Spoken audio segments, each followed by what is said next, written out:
पौराणिक कथा के अनुसार प्राचीन काल में एक राक्षस था। उसका नाम जालंधर था। वह बहुत ही शक्तिशाली था। उसे हरा पाना किसी के लिए भी संभव नहीं था। उसके शक्तिशाली होने का कारण था उसकी पत्नी वृंदा। दरअसल उसकी पत्नी बहुत ही पतिव्रता थी। उसके प्रभाव से जालंधर को कोई भी परास्त नहीं कर पाता था। धीरे धीरे उसके उपद्रव के कारण देवतागण भी परेशान होने लगे थे। तब सभी देवतागण मिलकर भगवान विष्णु के पास पहुँचे और उन्हें सारी व्यथा सुनाई। इसके बाद समाधान यह निकाला गया कि क्यों ना वृंदा के पतिव्रता धर्म को ही नष्ट कर दिया जाए। तब भगवान विष्णु ऋषि का वेश धारण कर वृंदा के पास जा पहुँचे। भगवान के साथ दो मायावी राक्षस भी थे, जिन्हें देखकर वृंदा भयभीत हो गई। ऋषि ने वृंदा के सामने दोनों को भस्म कर दिया।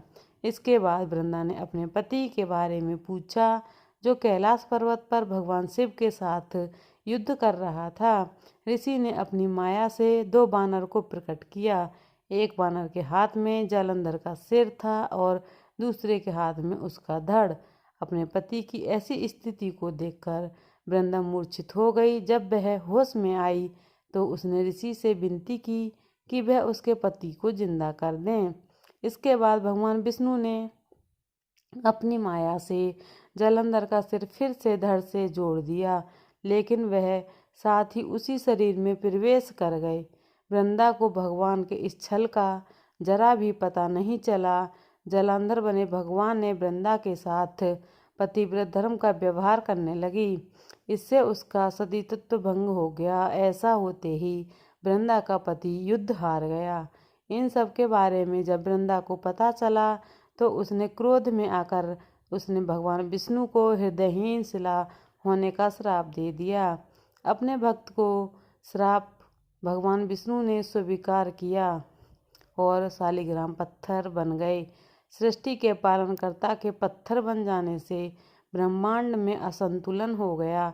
इसके बाद सभी देवताओं ने वृंदा से प्रार्थना की कि वह जल्द ही भगवान विष्णु को श्राप मुक्त कर दे। इसके बाद वृंदा ने भगवान विष्णु को श्राप मुक्त तो कर दिया, लेकिन उसने खुद आत्मदाह कर लिया।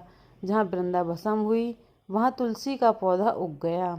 तब भगवान विष्णु ने कहा कि वह उनके सतीत्व का आदर करते हैं, लेकिन वह तुलसी के रूप में सदा तुम मेरे साथ रहोगी। तब से हर साल कार्तिक माह की देव प्रबोधिनी एकादशी के दिन तुलसी विवाह के रूप में मनाया जाता है।